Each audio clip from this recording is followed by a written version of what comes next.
I could have begun this speech talking about how my mother lost her first fiance at 23, and I almost did, to try and paint a picture of the thoughtful, resilient, strong, loving, faithful woman that my mother, Tanzania Teresa Valderrama Wallace Grohovsky, really is.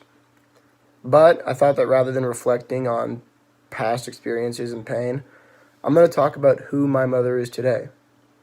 In my eyes, my mother's a saint, and according to the British Broadcasting Channel.com, she's in the process of becoming one. Let me explain. Step 1 is actually to wait 5 years until after death. Now that's per tradition, but we're actually going to skip this and head straight to step 2, because she is very well and alive. Step 2 is to become a servant of God. Check. My mom will not miss a Sunday service. She's been devoted to the same parish for the last 30 years or so, and has taught Sunday school in that same church for the last 8. Last week, when I asked my mom how long she's been attending church, she responded with, "I've never stopped." That level of commitment and determination is what has inspired me to begin my personal journey with regard to faith, and it's something that I will always be thankful for, to have for my mom. Step 3 is to show proof of a life of heroic virtue. This one is very easy because my mom's favorite hobby turns out to be her heroic virtue. My mom and I went on a service trip to Honduras last summer, and while I was busy running around with the orphan girls and my friends, my mom would always be with just 1 or 2 girls at a time and her camera.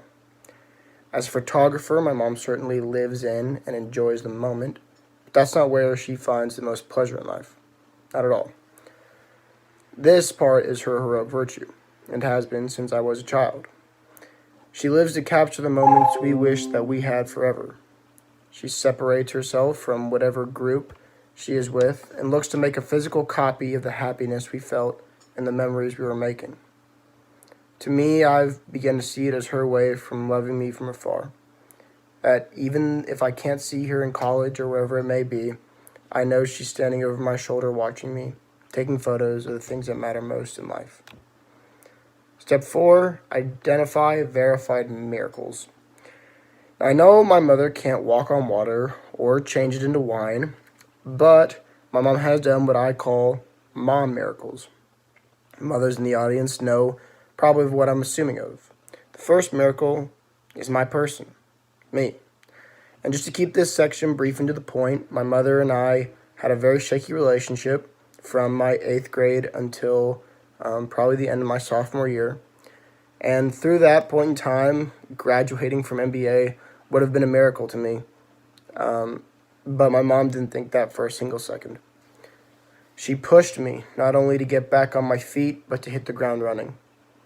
To start moving forward in life and to never look back on mistakes that were made and time that was lost. She's my rock during that time and is really the only reason I have this opportunity to speak. And miracle number 2 is that she didn't kill my dad about 2 years ago.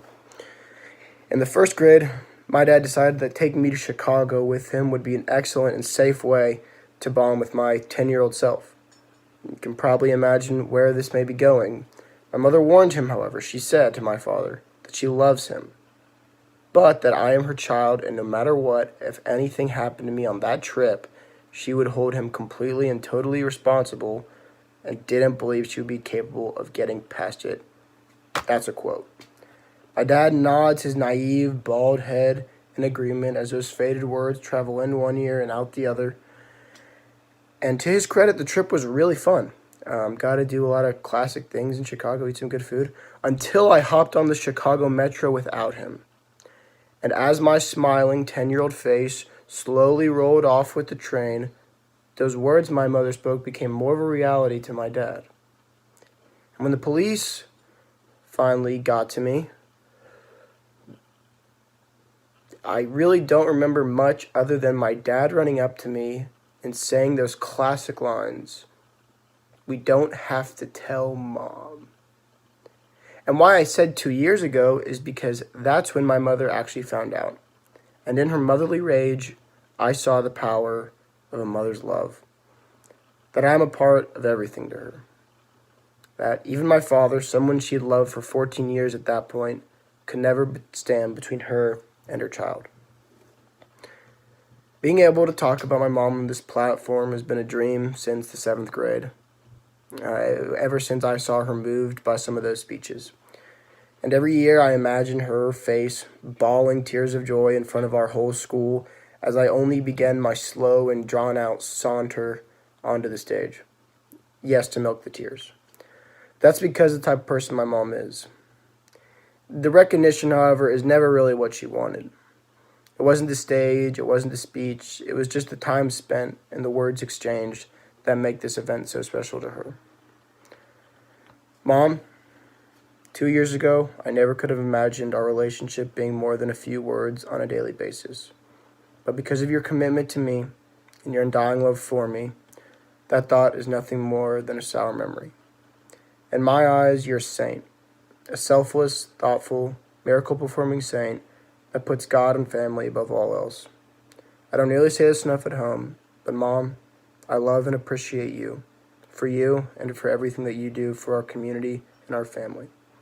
Deep down, I will always be your little boy, but know that I promise to become the man you raised.